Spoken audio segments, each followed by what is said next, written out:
Hi everyone, we're gonna go over the expression earworm.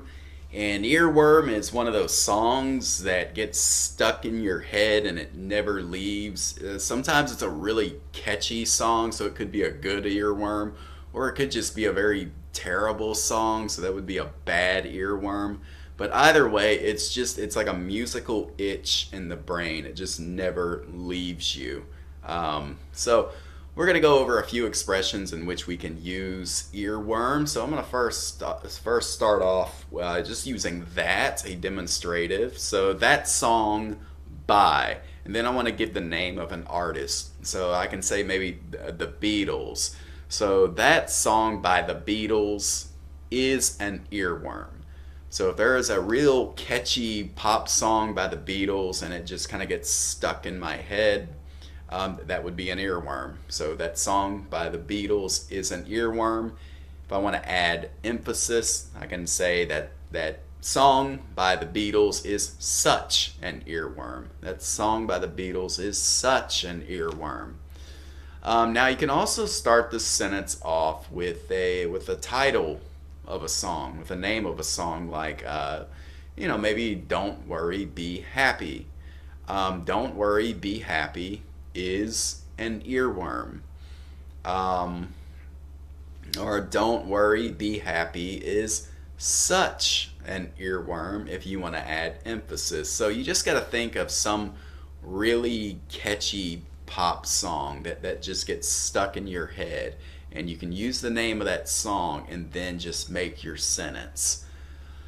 Um, Now, earworms are the worst when they are just stuck in your head and they will not leave. I already told you there's some earworms that are good, and maybe most of them just seem bad though, because it's usually a real terrible song you get stuck in your head.